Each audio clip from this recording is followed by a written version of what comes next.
Hi everyone, welcome back to Autism on the Go. If you like what you hear tonight, please hit the subscribe button.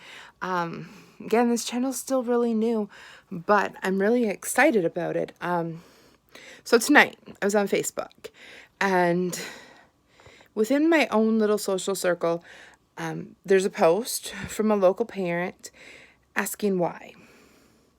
And it's kind of gotten a lot of discussion locally where I am. And I had commented on it, and the whys from the parent are, why my child? Why must things be harder? Why can't we be like other families? And I was compelled to make my own comment and talk about the other whys. Now, I want to state for the record that I know her child is very, very different from me, and that his experience with autism is very, very different than mine. But what I have to say isn't very, very different. My list of whys, I have a bunch. I shouldn't say tons, but I have several people who are nonverbal in my life, including a cousin who passed away about a year ago. And my whys for them are very different than why me, why my family, why him. My whys are, why can't the world see what an incredible person this is in front of me? Why am I the lucky one to get to learn so much from this individual? Why can't everyone be as loving and creative as they are? I don't want to talk about the whys, though.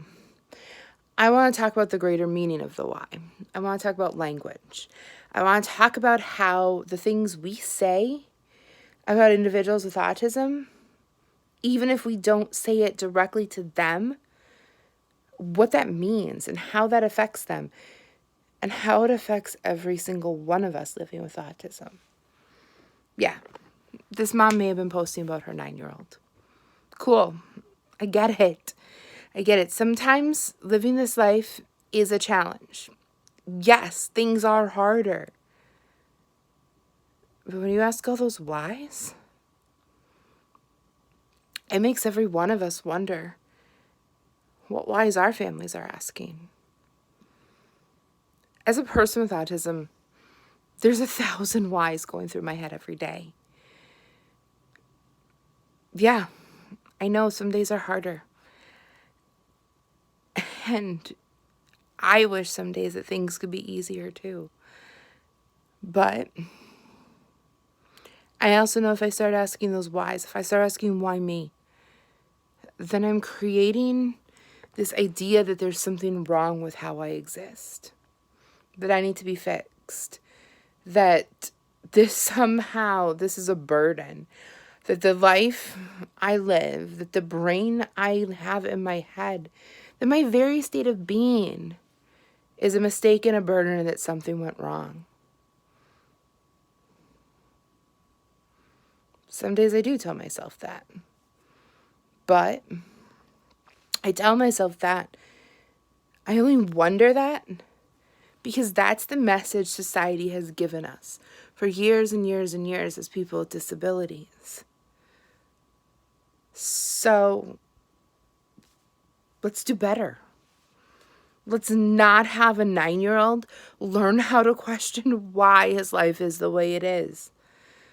Let's teach that 9-year-old how to love and accept himself. Let's not have a 3-year-old newly diagnosed have a mom begin to create a culture based on why me.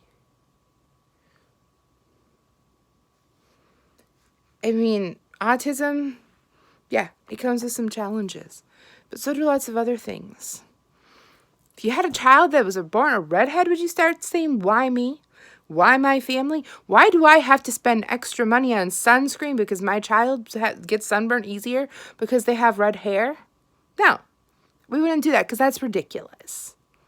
So why do we do that with autism? When I was a little girl, there was a plaque on my wall. It's called Children Learn What They Hear, or Learn What They Live. If a child grows up hearing their entire existence questioned with why, they're going to learn to question their entire existence, like there's something wrong with it. Kids deserve better than that. Kids with autism certainly deserve better than that. Because the world we live in is hard enough. The world is not sensory friendly. Executive function challenges is an issue. And dear God, don't even get me started on socialization and dating and jobs and school. All of that is hard. Especially with autism, because this world wasn't made for us. And advocates like myself, we're trying really hard to make the world a little more autism friendly, but it's going to take time. But what you can do as advocates and as parents is teach your kid not to question why. We don't teach our kids to ask why they were born with blonde hair or brown hair or red hair. We don't teach our kids to question why they have blue eyes or brown eyes or green eyes. We don't teach our kids to question why they're 5'10" or 4'11". Those are simply things that are about them, that may make some challenges or may make life easier. So why? Why do we teach them to question why they're autistic? That's the why I have for you tonight. And that why is a lot more important than why me. Because this isn't your life, parents. Yes, it is your life as parents, but you're not the one living with autism. And I promise you, that sense of doubt, that sense of shame, is a very, very heavy burden to bear. Do not give that to your child. Please do better.